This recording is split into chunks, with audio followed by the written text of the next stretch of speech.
Hare Krishna. Thank you all for coming. A wise decision on your part.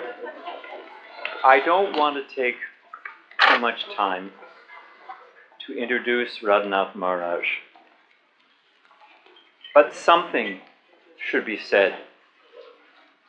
And he's going to chastise me afterwards, and he's going to be a little embarrassed by what I'm going to say, but that's never been known to stop me. Radhanath Maharaj, go ahead. Jai.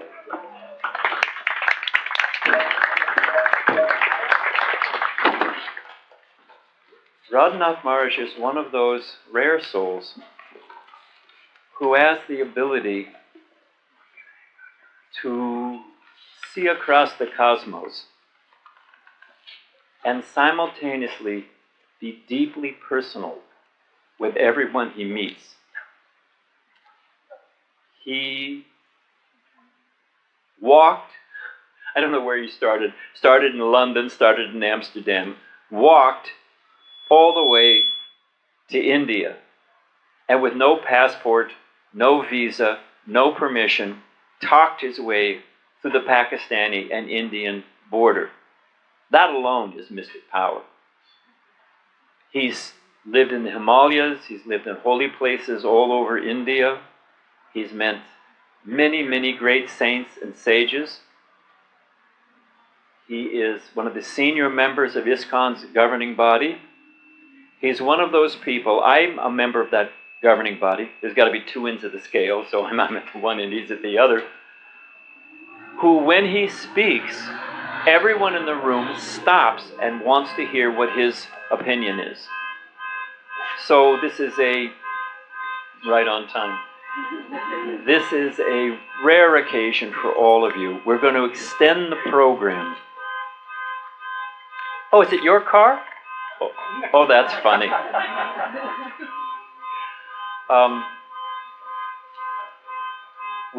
Maharaj is going to speak for some time. And then, because I know many of you have come directly from work or whatever, you may be hungry, we're going to pack up the prasadam and serve you all little boxes of prasadam, a dinner. So you can take your dinner and also ask questions. That way we can extend the time, because this is a rare opportunity. So I don't want to say any more or take up any more time. But this is please think about questions. This is someone who can actually give you an answer that will last for the rest of your life. So take advantage of it, and without further ado, Radhanath Maharaj ki jai. Hare Krishna.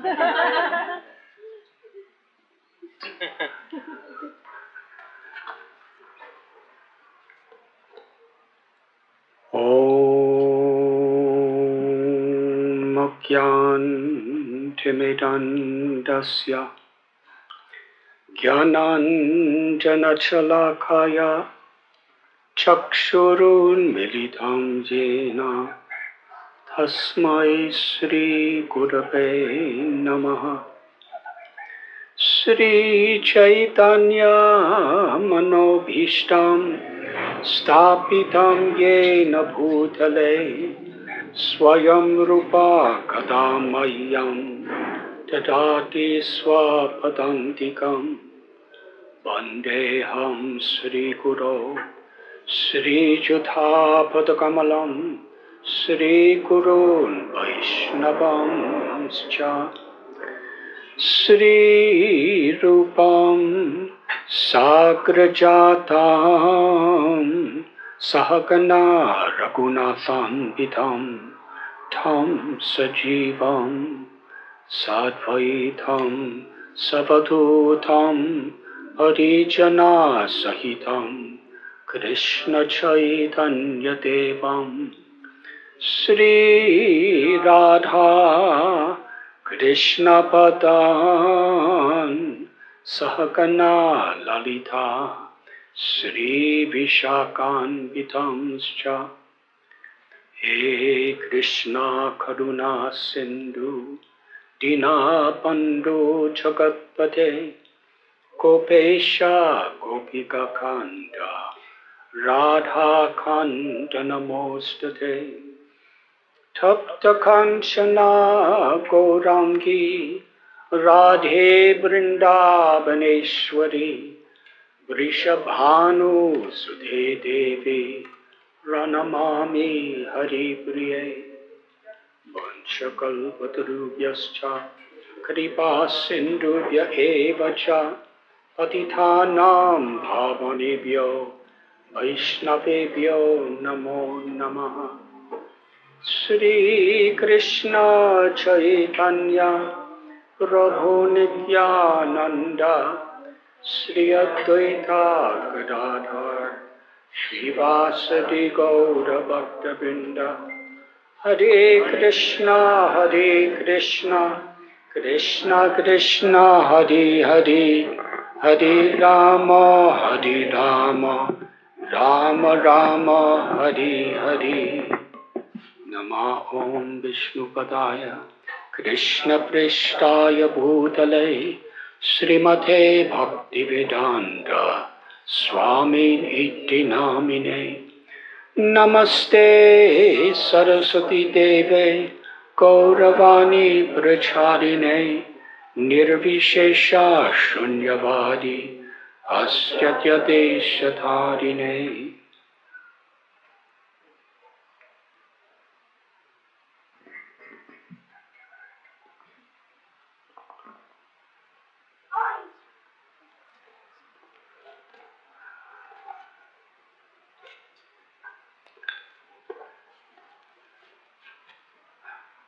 I am overwhelmingly grateful to be with all of you. Thank you. Thank you to His Holiness Badri Narayan Swami Maharaj for so kindly inviting me to come, and to Dravida Prabhu for giving me shelter at his home, and to each and every one of you for taking this precious time. I cannot even imagine in the great city of San Diego how many alternatives you had to spend this evening on a Thursday.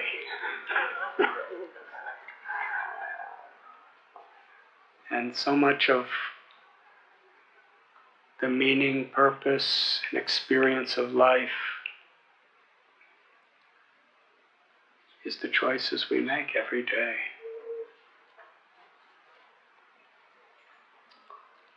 When I was driving here,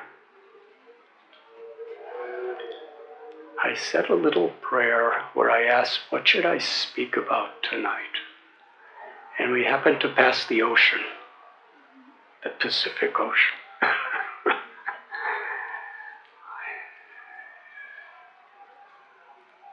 So now I'm going to speak something about the ocean.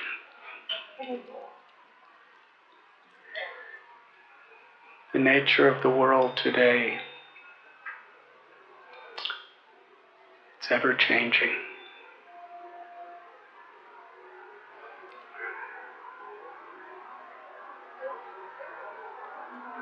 I'm just thinking about 2.5 years ago, I was in India. We have a community called Govardhan Eco Village. And at that time, there was just a warning of a pandemic. In fact, I had a flight to London, and London airport closed. And that day I spent many hours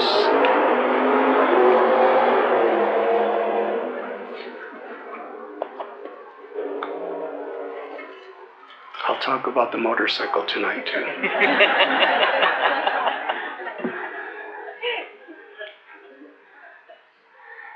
I was with one of my dearest friends and brothers from San Diego area, Madhusudan Prabhu, Kanchanbala Devi and Chintamani, his wife and daughter, are here tonight.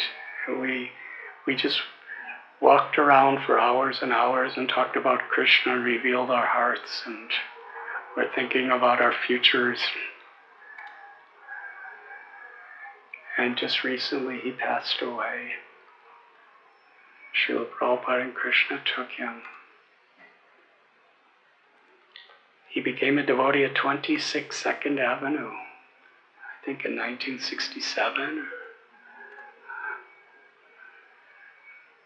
One of the dearest friends and devotees in the universe. And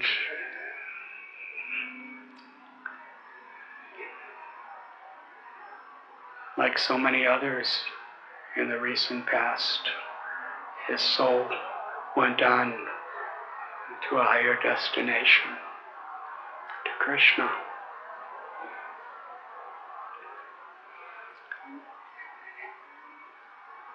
I left India on a flight at 2 a.m, and 6 hours later, without any notification, the entire India locked down from any flights coming in or out. And I just visited some people in Chicago. I was planning to only be there for a few days. And I ended up there for 2 years. Actually, I wanted to go so many places. But every place I was supposed to go, they told me, don't come. But I think the pandemic gave a real good excuse.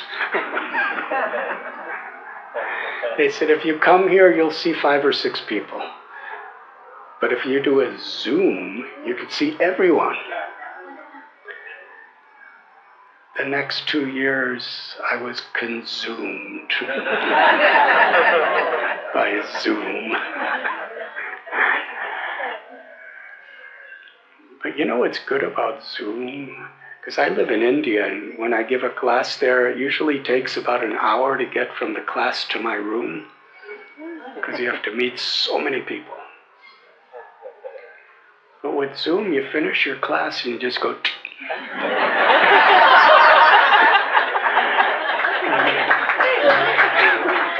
I'm all alone in my room.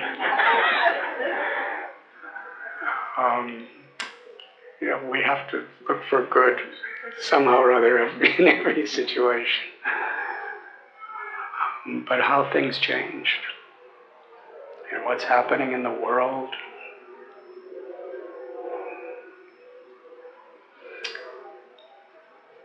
So as I was driving by the ocean, I was meditating on the inevitability of high tide and low tide. Do we have a choice? How many people like high tide? Can raise your hand. How many people like low tide? How many people never think about it?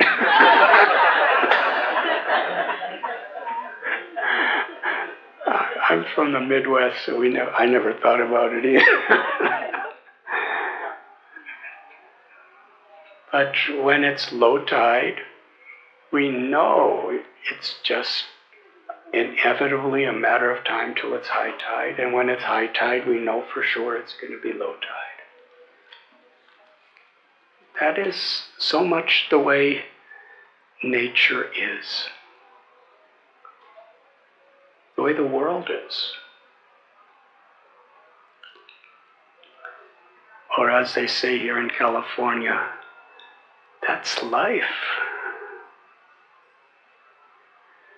Bhagavad Gita, Krishna, he speaks, Matra sparashastu konteya sitosna sukha dukkada agama payanonyat tamstatiksha Bharata.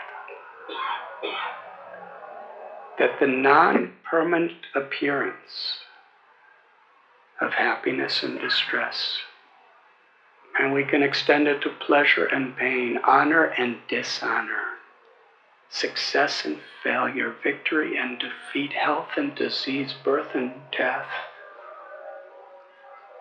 All of these dualities are inseparable from each other. Like two sides of the same coin. And time is like the thumb that's always flipping that coin. Do you still do that sometimes? By the power of time, everything is changing.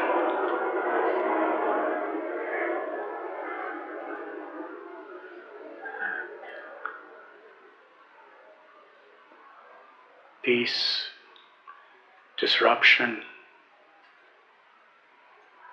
How to be happy when we know that suffering is inevitable.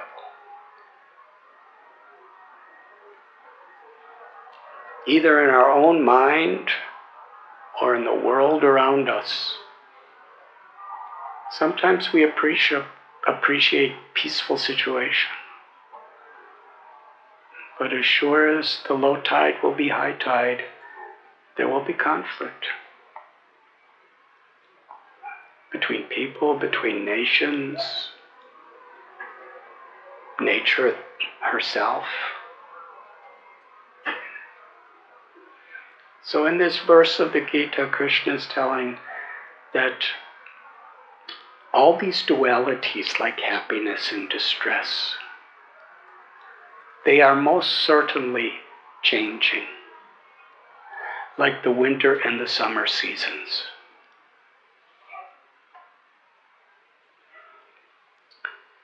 I was in India during months of April and May.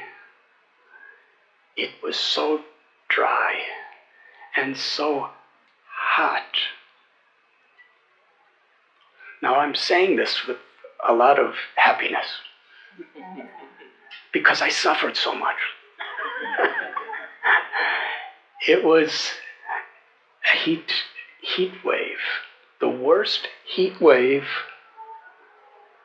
I believe, in the century, in a long time.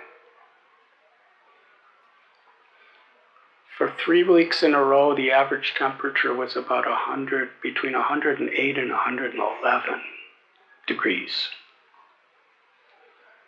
I think it was like 42 degrees Celsius. So I remember I was giving a class to this group of young people. It's called IYF, the ISKCON Youth Forum. And there was several hundred young devotees and people interested. And young people can be really enthusiastic. And you recognize it as you get older. So they were there, and we were in this hall just above the Goshala where the cows are kept. And it was so hot in there. And I was trying to speak on the same subject. I said, if you think because at that time, I'm going to tell you the exact temperature because I was seeing it on a cellular phone. I said, if you think it now to be 42 degrees Celsius, you will simply suffer. But the fact is, and I showed, if you think of it as 108 degrees Fahrenheit, then you'll think today's a very auspicious day.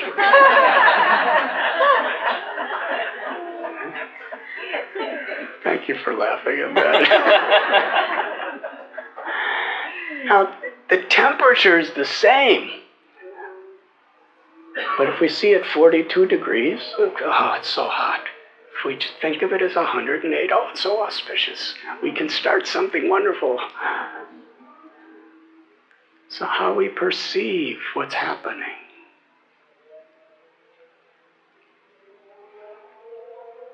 Anyways, it was very dry. It was very hot.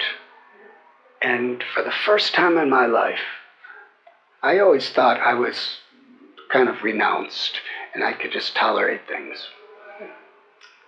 But Krishna knows how to humble everybody. I got a heat stroke. Please raise your hand if you have had heat stroke in your life. Anyways, it's more than just being hot. It's like being stroked. It was quite intense.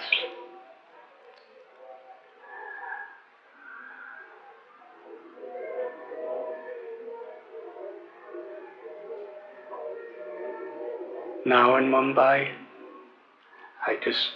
about a week or so ago, I was speaking to people and it was flooding. And in front of our temple in downtown Bombay, and I've seen it like this during monsoons, people can't go in cars. They're going by in rowboats on city streets. So Krishna's telling in this verse that the non-permanent appearance of happiness, distress, honor, dishonor, pleasure, pain, success, failure, all of these things are like the coming and going of the winter and summer seasons. We know absolutely for certain that the seasons are going to change.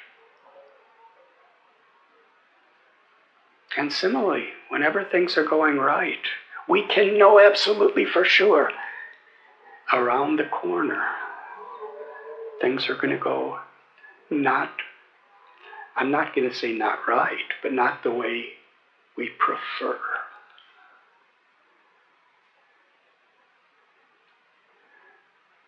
I was listening to a recording of my beloved Guru, Srila Prabhupada.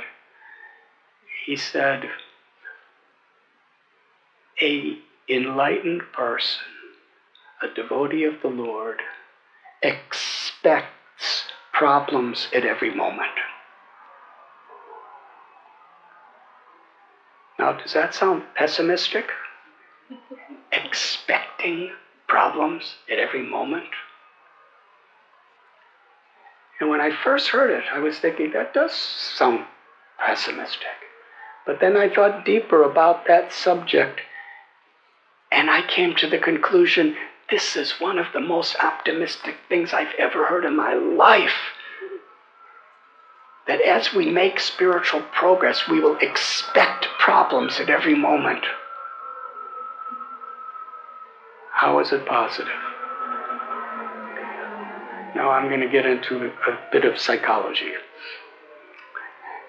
If you're expecting things to go your way and they don't, how much does that disturb you? And to the degree you expect them to go a certain way, that's to the same degree it's going to disturb you. If you're expecting things to not go your way, then if they don't go your way, it doesn't really disturb you much at all because you were expecting it. And if they do go your way, oh, how grateful you are. If you're really expecting something, are you grateful when it happens? What is gratitude?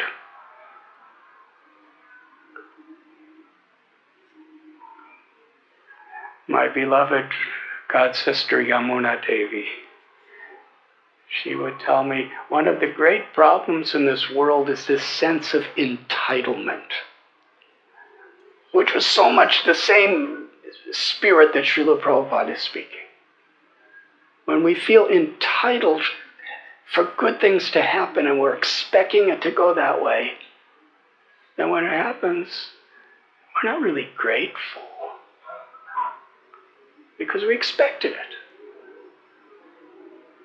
But if we expect problems and good things happen, we are so grateful.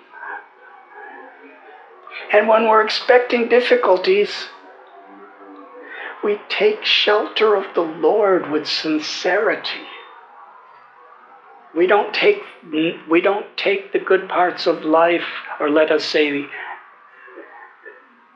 what we consider favorable parts of life, we don't take them for granted.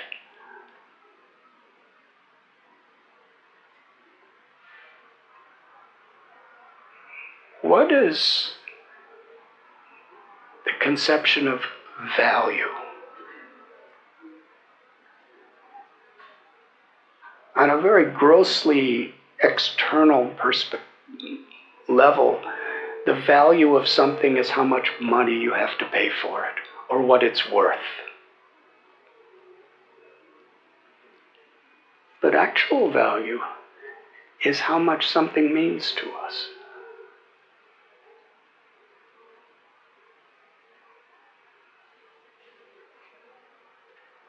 To take shelter of the Lord with sincerity. Then when difficulties come, we just go deeper into that shelter and we're not disturbed because we expect it. And when good things happen, we are just thanking the Lord. And we're so grateful.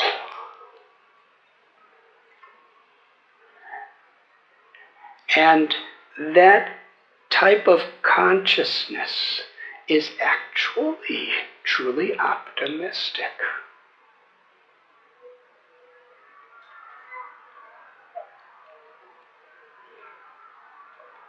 And that type of consciousness, we find joy, we find pleasure, we find Krishna in both the high tide and the low tide. In success and failure, happiness, distress, pleasure, pain, victory, defeat.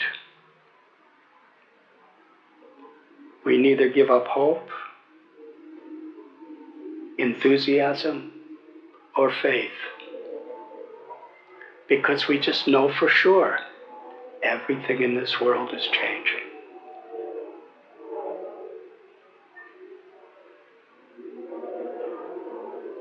In the Bible, Lord Jesus said, "What profiteth the person who gains the whole world but loses their eternal soul?" This foundational principle of what real happiness is in what we call Bhakti, in giving our hearts to God, to Krishna, and endeavoring to please Krishna. That's where such deep meaning, purpose, and joy is. And nobody and nothing in this world, not even death, can take that away from us.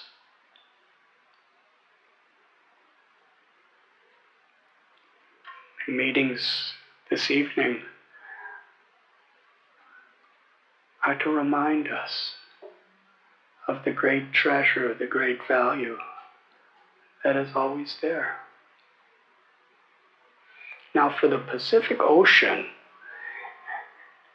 if you're in the middle of the ocean, you really don't see a difference between low tide and high tide. But when you're on the shore, it makes all the difference in the world. So how we're affected by things is very much according to the time, place, and circumstance of where our consciousness is.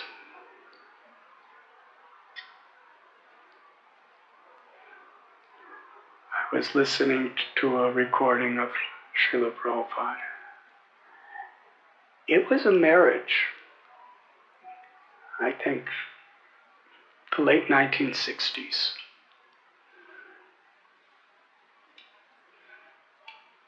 I was in Mumbai, and so many people get married there in our congregation.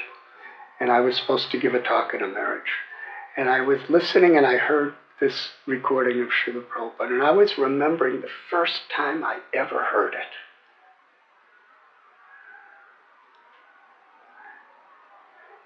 It was back in the 70s. And Srila Prabhupada said, the purpose of marriage is to be happy. And that's not the way monks are usually taught. I was thinking, this is revolutionary. To be happy. Why am I a monk, you know?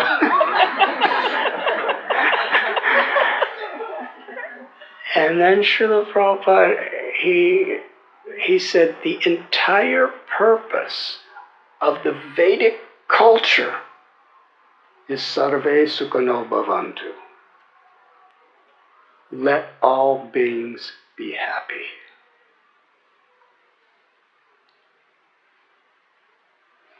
But what is happiness? As long as our happiness is depending on circumstances,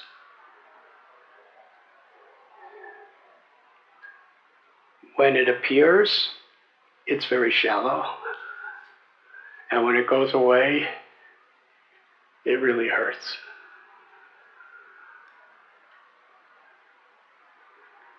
So the happiness that's being discussed here is not the happiness of things going my way. It's the happiness of finding hope and finding Krishna.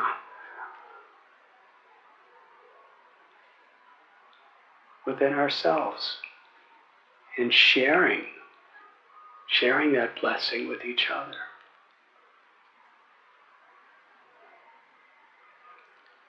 In Sanskrit, the word karuna means compassion. That's the basis of love. Where there's love of God, there's compassion for others. And that compassion is the feeling of necessity because we care to share the joy that has been given to us.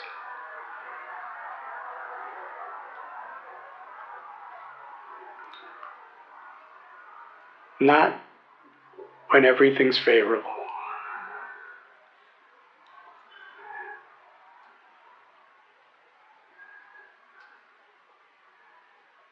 I was on a Zoom conference with devotees from Ukraine. This was toward the beginning of the war that's going on, or whatever we call it. And there was several hundred people in little, you know how many of you have done Zoom? I'm not recommending, I'm just asking. But there's all these little squares. And in each square there's like somebody else's house. And there was a lot of squares, and you have to like scroll through this to see all the squares. And in each square there's a whole different little community of families and everything like that. And it was really desperate. I'm just going to share this because it really moved me. There was one square where there was about 6 or 7 families. That means about 25 people crowded in this. It was dark. It was like by candlelight. I don't know how they got internet reception, but somehow that seems to always be around. It was dark. And because there were so many bombs and so many buildings falling down, various families who were living in 3rd, 4th, 5th floors, they all came to stay with one family who had a basement apartment. There was no water. There was no electricity, no plumbing, and it was winter at that time. No heat.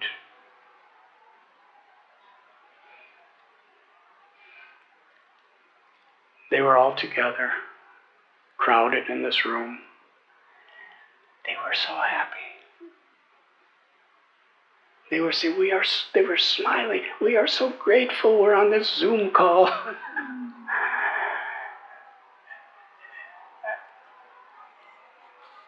They were finding happiness just in feeling a blessing of God, even in the most desperate situation. And then another square. There's a mother. She's with a little child, about 3 years old.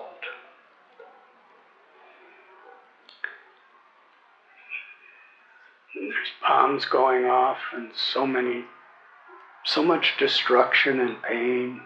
No light in the house, no heat. She has a 3-year-old daughter on her lap, the mother. And I'm talking to her, and she's talking to me. She's crying because she's so worried about her little daughter on her lap. Not only to protect her from injury and death, but trying to protect her from the trauma of everything going around them. She was giving so much of her heart and life to give a feeling of shelter to the daughter. Now, the daughter couldn't see the mother's face because the daughter was looking at me probably on this little Zoom screen that was in front of them. While the mother was crying in worry for the child looked like the happiest little child you would ever imagine. She was bouncing up and down, and she was smiling, and her eyes were glistening, and she was almost like celebrating life.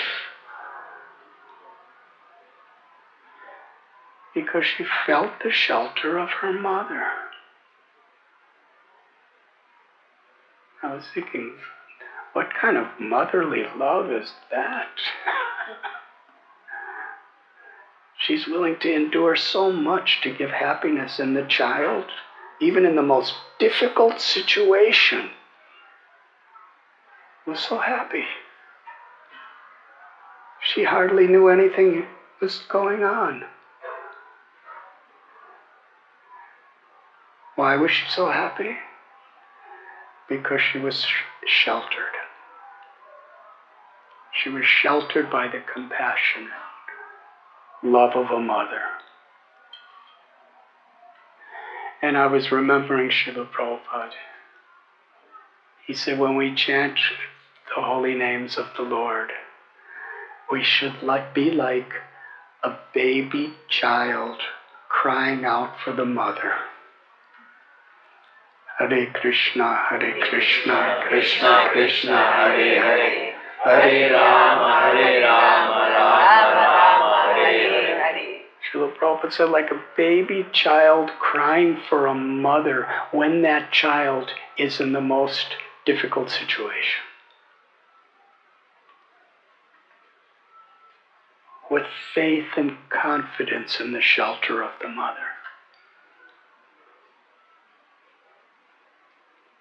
And how much nourishing is that when we have faith in the shelter of powers higher than ourselves.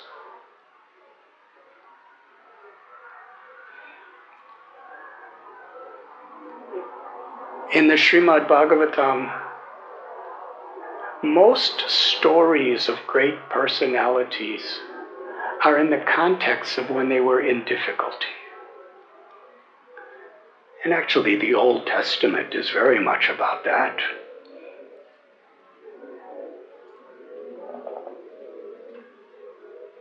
You know, the slavery and living in the wilderness, and so many battles. And the New Testament, so much about persecution and tribulation. And the Quran is so much about challenges. And Mahabharata is, just one injustice after another upon the most innocent, pure, and wonderful people.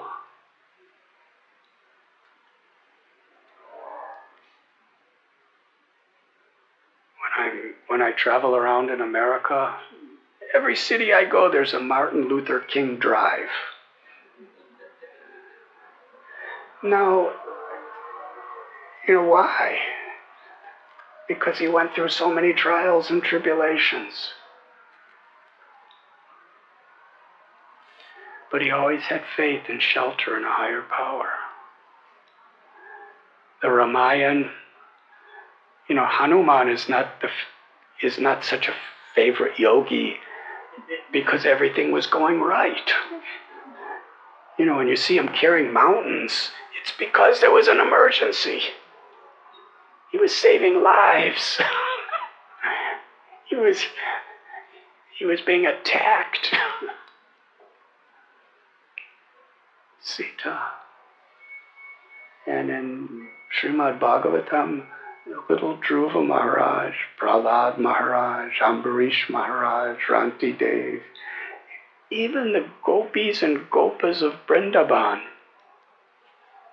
It's the happiest place in the universe. Krishna's there, but still, Sukadev Goswami, who's speaking Srimad Bhagavatam, a large portion of even Krishna's pastimes is different demons coming. Yes? So the joys and the glories of real happiness is actually when we seek shelter and when we experience that shelter. The shelter of God's grace. And this world is filled with distractions, trying to somehow or other draw our attention away from that by so many promises. If you get this, you'll be happy. If you accomplish this, you'll be happy. If you're with this person, you'll be happy. And so many promises of happiness. And we're just chasing, Srila Prabhupada would call them mirages in the desert. Birth after birth after birth, chasing those mirages. But where is real happiness? It's in the shelter of the higher power of Krishna's grace, God's grace. And if we look for that there, in every situation, we will find it.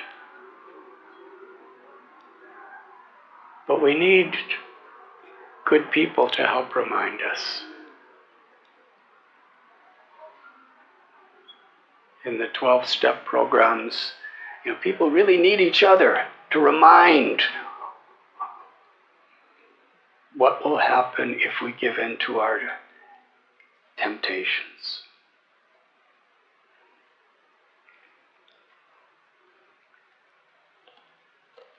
In this world, we need the company of people who help us to keep focused on where real happiness and real shelter is.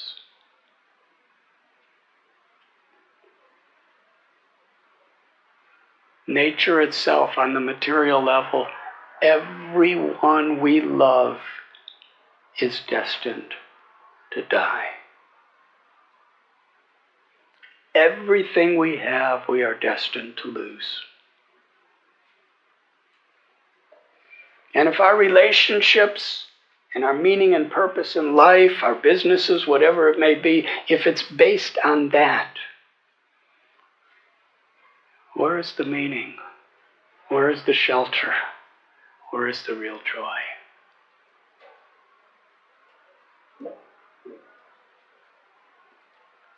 Man manabhava mad bhakto mad yashim nam namaskuru mami vaishishi shatyam te pratijin priyoshine. Krishna tells, if you remember me, if you seek shelter of me, I will be with you, you will be with me. And in that shelter,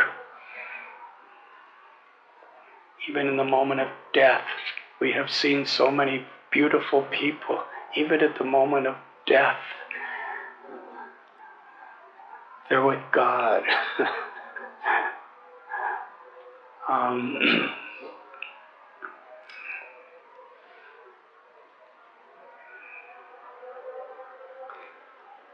When Krishna says this, he tells us, I promise you this.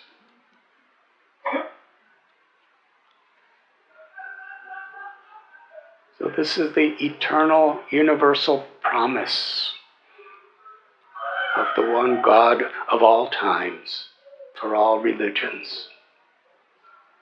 That if we seek shelter, the happiness, the beauty, the sweetness of God's love is always with us.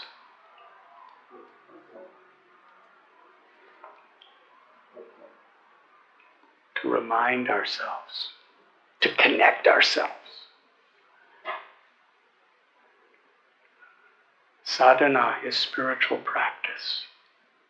We chant this beautiful Maha Mantra. Some pray, meditate, but this chanting is such a direct way of tuning in to the frequency of Krishna's shelter. And the happiness, the joy, and the meaning of tuning into that shelter. And whatever's happening outside of us, if we're in the lap, like that little girl I was speaking about, if we're in the lap of the Lord,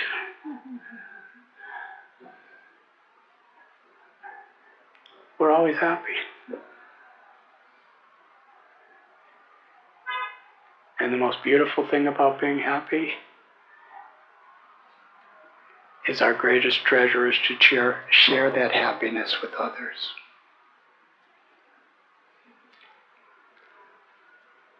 Well, that's kind of the story of the ocean today. I am so grateful to see you and to be with you, and it's just wonderful. Thank you. Thank you.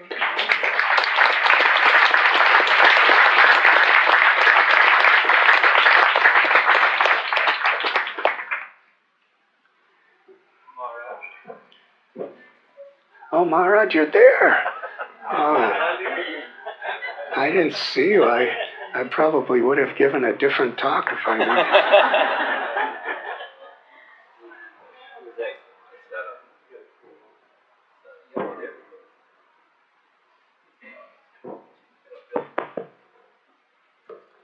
If you have to leave, they're making up plates. We have a little prasadam, a little dinner set up in the temple room, so you can get your plate. If you have to go, you can take a plate with you.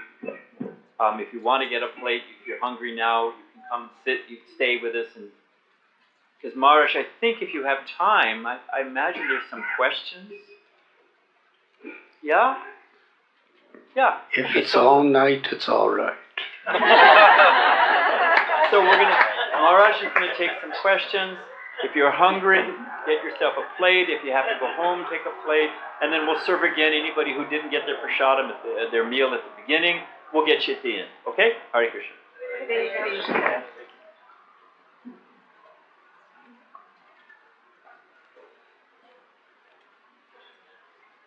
Now the way this works, everyone is shy.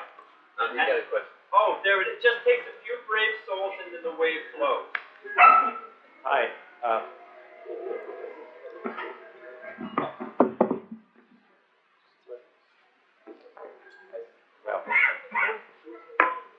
Hello. Hello. My name is Gabriel from Brazil. Oh, Gabriel, wonderful to meet you. Happy to be here listening to you. Which part of Brazil are you from? A place called Porto Alegre. It's in the very, very south of Brazil. Are you living here now or visiting? I am living here and visiting. Home is here, but I kind of live on the road. I guess we're all visiting. That is true. From that perspective, thank you. So my question is a little bit personal. So if you don't want to answer, that's fine. Thank you for that option. I wish everyone would give that option. So I was just interested in knowing when you are not servicing people, helping people out, what do you do in your free time?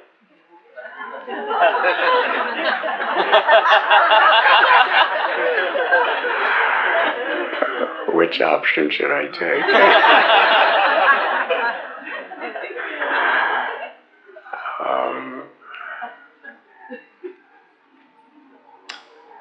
I'm just a little person, but by the grace of my Guru Srila Prabhupada and the Lord, and by the grace of so many tolerant people, I really try to serve. And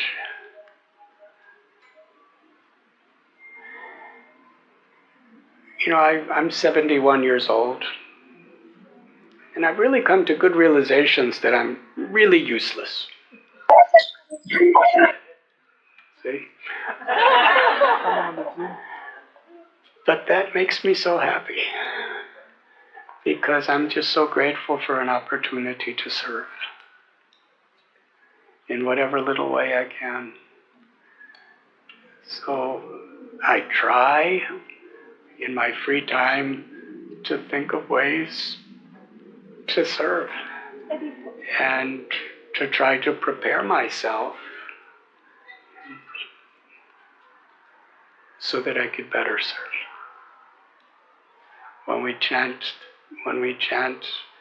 these beautiful mantras, God's names, when I study my beloved Guru's books and scriptures, when I offer prayers,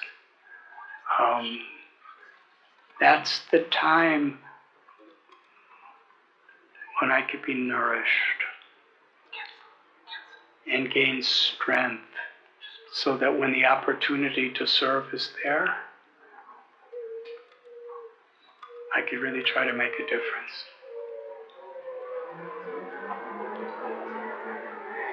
Actually, I was just speaking with Nilamadava Prabhu's sister Anasuya, His Holiness Bhadri Narayan Swami Maharaj's daughter, just before I came here.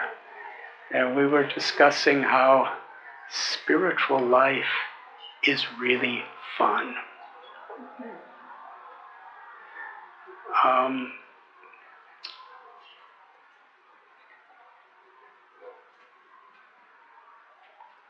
Because when we understand the value of just sitting and chanting God's names, or reading something that really nourishes us, or communicating or conversing with someone in a way that's meaningful in our connection to Krishna, it's fun. It's beautiful. And even if there's a painful situation, when we're doing something that's meaningful, deep inside, there's something that brings such happiness. How to be happy in despair. And also to be happy in happiness. That's where real peace is. So, Gabriel, I can't say I do this all the time, but that's what I really strive to do in free time is to try to make that personal connection. And it's beautiful.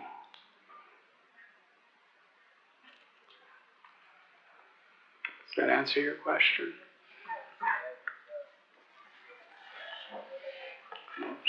Thank you for being here. Would anyone else like to ask a question?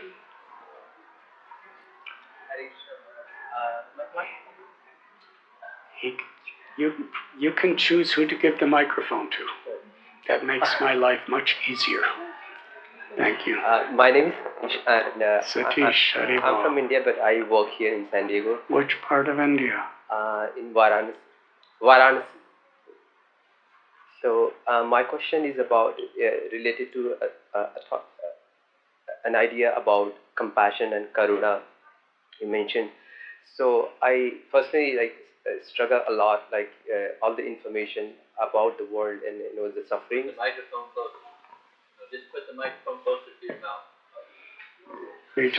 Vijay Prabhu, I'm so grateful to see you after a long time. So wonderful. Thank you for assisting. So although it's ironic, whatever he says, I always agree with. So please put it close. Yeah. So yeah, my question is about the karuna and compassion. So yes. So I often feel guilty, just thinking about that I should be feeling happy when I see lots of people around the world are suffering, and even if I just cultivated a habit not to watch lots of news or something, but still I feel even much more guilty that I'm kind of being ignorant from the sufferings of the world. So what's the way you would recommend to strike a balance to have personal happiness, but also some way I can contribute. But I know I do not have any control over those things, or there is any way I can contribute to pacify those situations.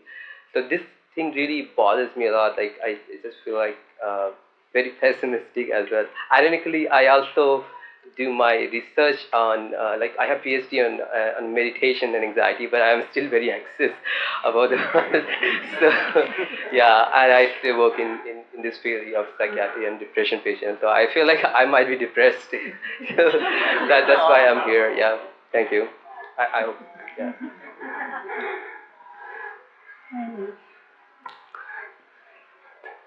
Recognizing that is beyond PhD. But thank you for giving us a chance to clarify this idea of happiness. According to the Vedic literatures, Srimad Bhagavat, the character of an enlightened person is paradukha dukhi. This is really the test of how much we're actually connected to love for Krishna, love for God. Is other people's suffering is our suffering, and other people's happiness is our happiness. And Srila Prabhupada explained the quality of that happiness is very much in proportion to how it expands. to include more and more people. Could be for our family's happiness. Srila Prabhupada says, a deeper love, it expands to our community.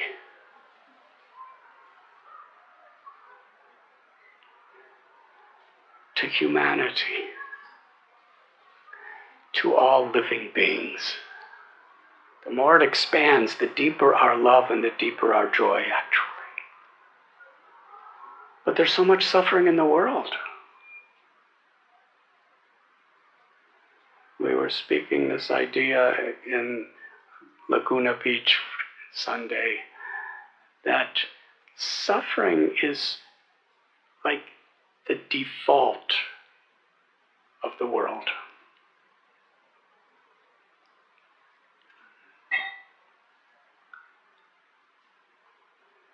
It's like, it's an effort to eat.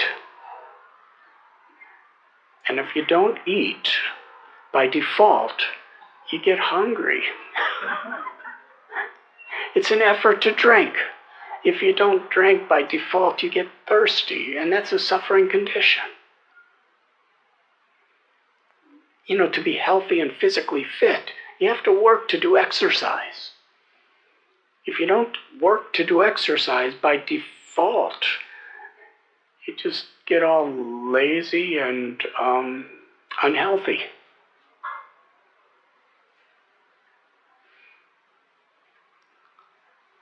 To love God. We chant our rounds every day. we read scriptures, we associate with devotees. It takes effort, a certain amount of discipline and austerity. By default, if we just do nothing, we lose that connection, that awareness of what's there. So in so many ways,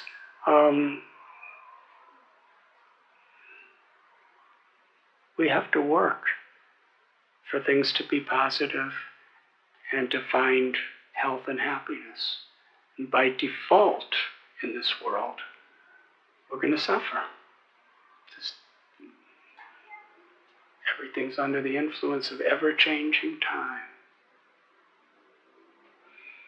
So considering this, when there is always going to be so many people suffering, what to speak of in our little community, but in the whole world, what to speak of all living beings? Srila Prabhupada would sometimes cry when he would think about all the cows being slaughtered in the world. It's not that they were his own. When he was on the Jaladuta coming across the ocean, he was praying and crying and willing to endure heart attacks to give happiness. In his prayers, he's saying, Krishna, give me the words to make these people happy. And he didn't know a single one of us. But he was willing to give his life to make us happy. So when there's so much suffering, how can we be happy if their suffering is our suffering? Does it seem like a contradiction? But actually, when we see this kind of suffering, we want to actually go deeper within our own hearts to find that shelter, to find that joy of Krishna so that we can give to others. And even though we're feeling for the sufferings of others, just the fact that we care on behalf of God's love, there's a greater joy in feeling their suffering from that level than any amount of accomplishments, achievements, or gratifications of this world.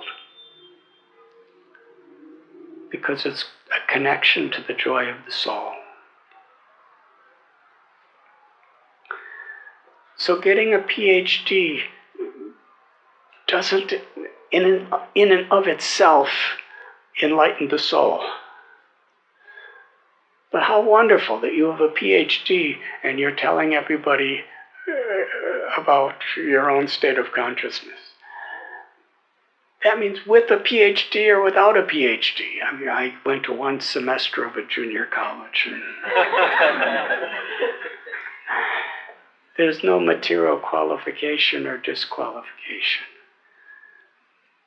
But in whatever situation we may be, to understand the necessity of finding that happiness in our connection to Krishna, in our connection to God, and to share that, and to help each other to receive that.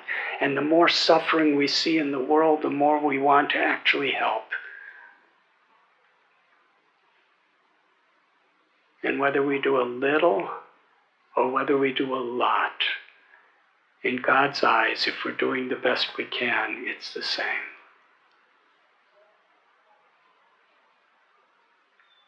And that true happiness is when we come to that place where our life is truly meaningful. And to look to our soul and its nature for that meaning. That's our greatest potential. Bhaktivinoda Thakur told, where there's the greatest need, there's the greatest opportunity to serve.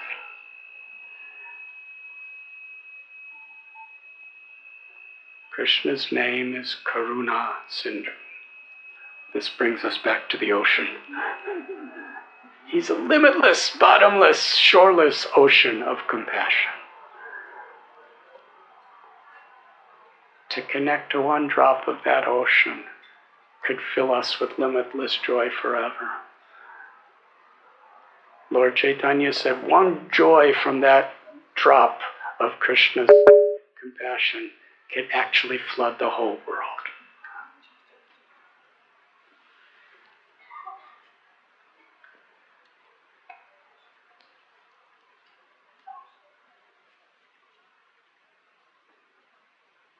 Thank you very much.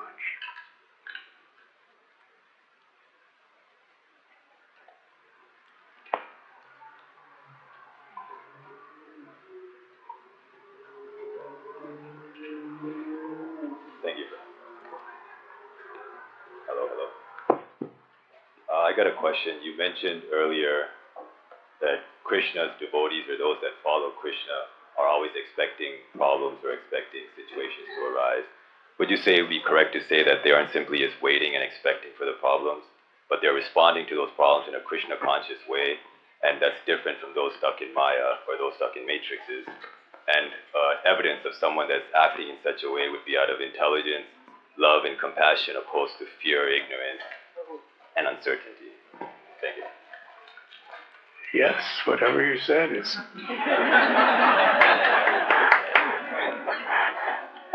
Actually, whatever I've been trying to say for the last hour is what you just said in 20 seconds. Thank you.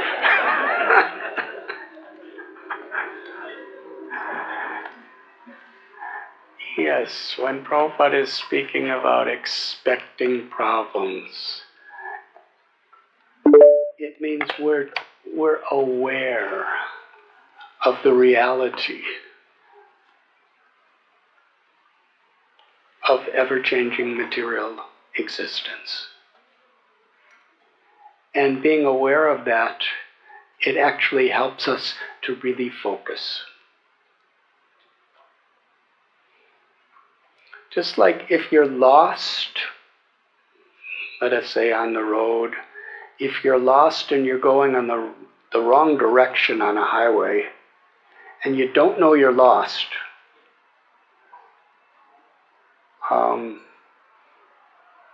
you're not going to get to where you need to go. But if you know you're lost, then you start, watching your GPS.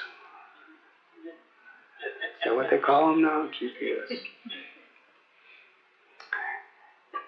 And when you're aware of your GPS, you're actually feeling a certain fulfillment. I am going in the right direction. Isn't there when you're lost and then you realize, now I'm going in the right direction?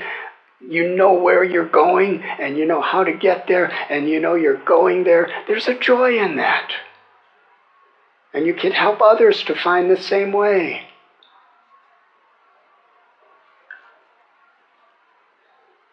But at the same time, if we're not careful to listen to the GPS,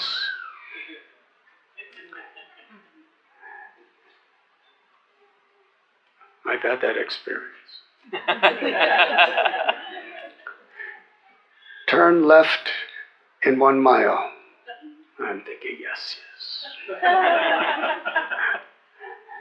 Turn left in 200 yards. And I'm saying, yes.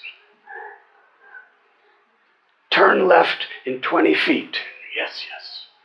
And then something distracts me. And the next thing I hear is recalibrating. Because I missed the turn. And that's why we need each other. Because we need to be recalibrating. We make mistakes. We have shortcomings. Just blaming ourselves and feeling guilty about all that stuff in and of itself is of no value. But if our mistakes and the guilt we may feel actually has that positive impetus to recalibrate so we could get back on the road to where we want to go. Srila Prabhupada said, back to Godhead. Then we're always in the right direction in life. We know who we're going to. We know where we're going. As you said, we're moving toward that love, toward God's love.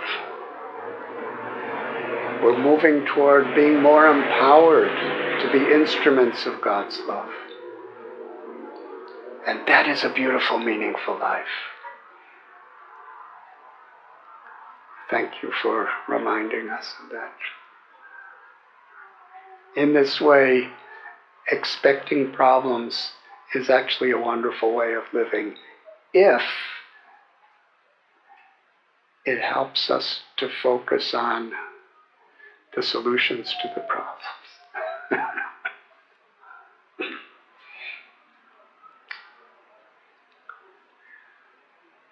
Yes. Oh, please, please.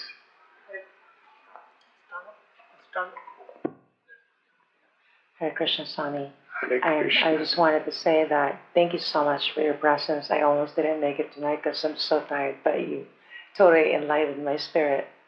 So you answered most of the question, but what would you say to someone that says expecting the worst, that is incongruent with the law of attraction, you're just making matter worse by creating your reality? What would you say to that?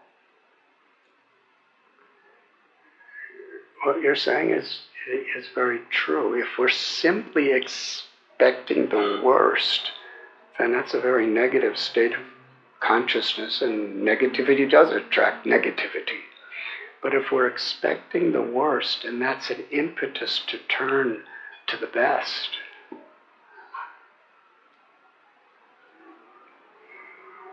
if it's an impetus when we see that there's negative, and it's an impetus to really move toward the positive and focus on the positive, then we attract the positive.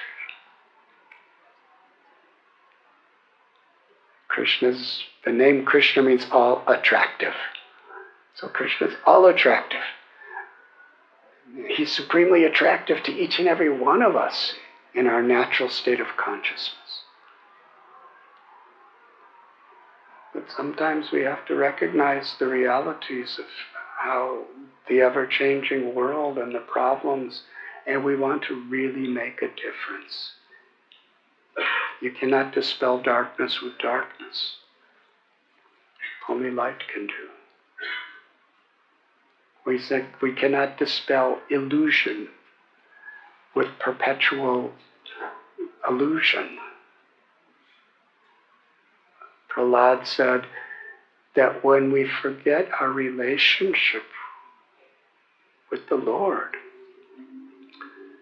then the solutions that we make for the problems of the world, those solutions create more difficult, painful, bigger problems than the original problem. And the testimony of the truth of that is the world today. Climate change, environmentalism, and so many political divisions and so many things.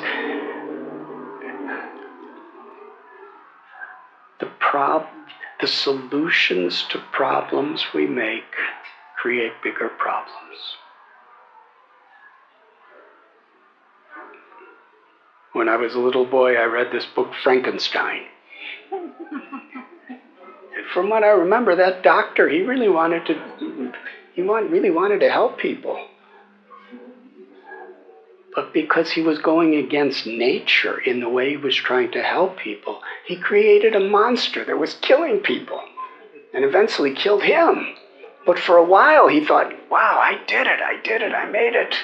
He thought he was a success, but his success terrorized.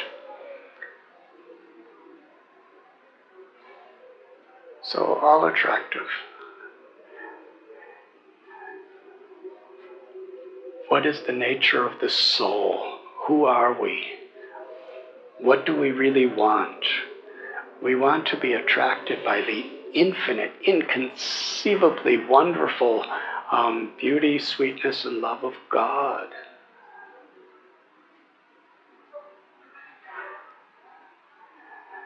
But we have to recognize that's actually where we want to be.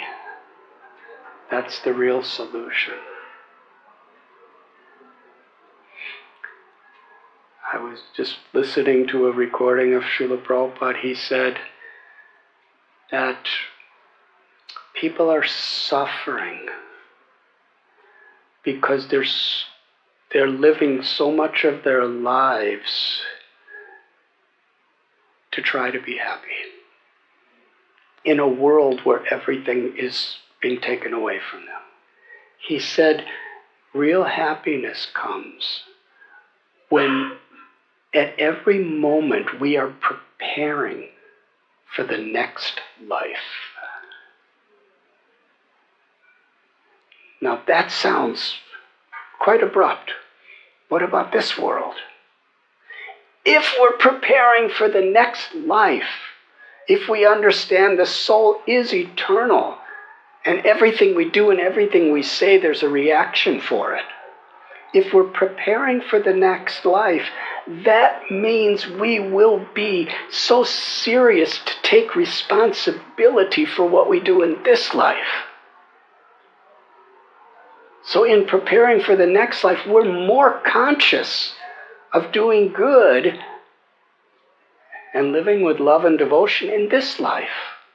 We're more concerned for the people of the world in this life when we're thinking that it all matters. It's not all just atoms and molecules.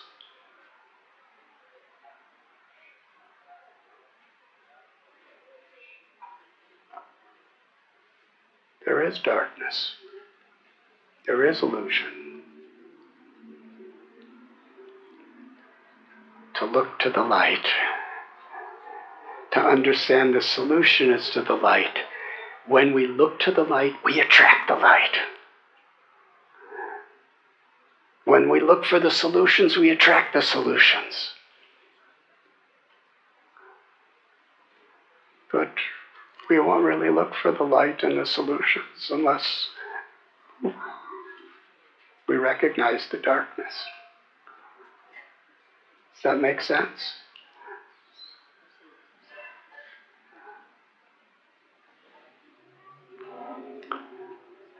Should we end now?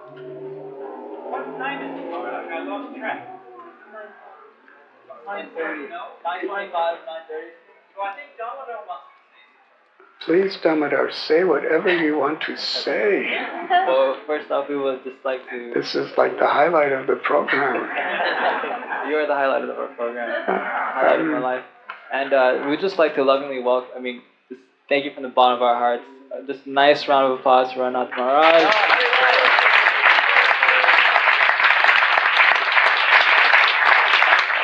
Welcome you again and again to San Diego, and we always seek and look forward to your next visit. Just a couple of announcements before you wrap up. Maharaj actually has I want to say one thing real fast. His Holiness Bhadri Narayan Maharaj and myself, we went to Mukunda Kishore Prabhu's, what's the name of that place again? It was really good. I haven't come to advertise Ben and Esther's Delhi, but I will say it's really, really a special place. It's a vegan Jewish deli.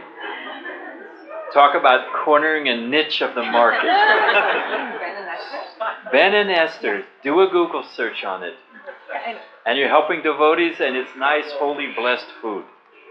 Do I get my commission now? No.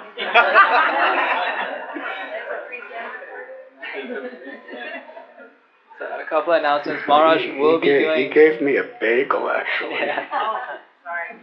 And Bought him off for a bagel. what can I say? It's wonderful.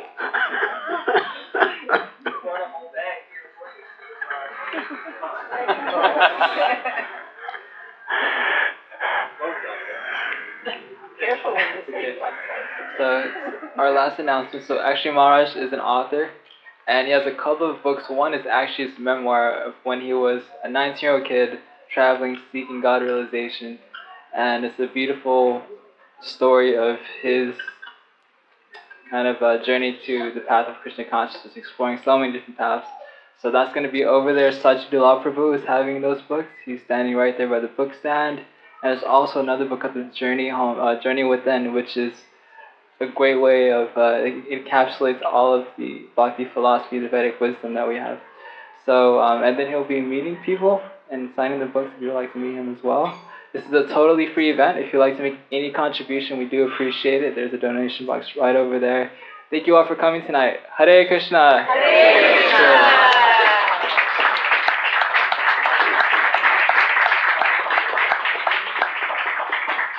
Thank you very, very much. And Maharaj is driving back to Orange County, and then he goes to so many other places. So I think it's been a long day for him. I think we better let him go. Hare Krishna. Since I don't know what county I'm in, I'm happy to be here too.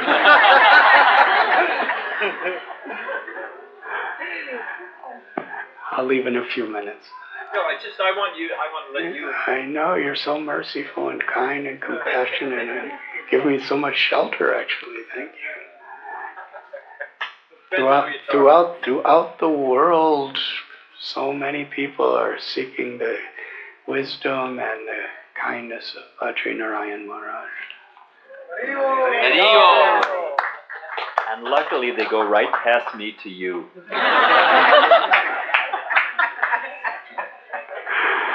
But I've come to you, so. Only to purify me.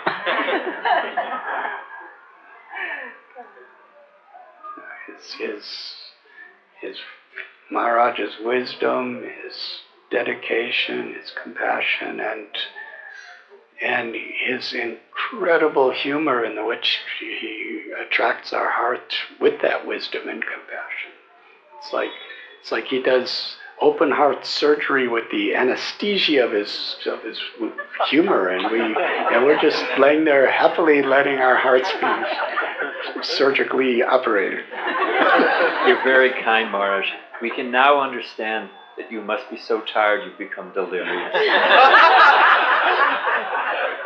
That's what I was trying to say.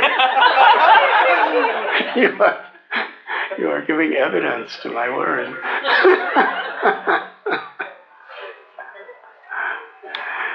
Thank you very much. Thank you so much.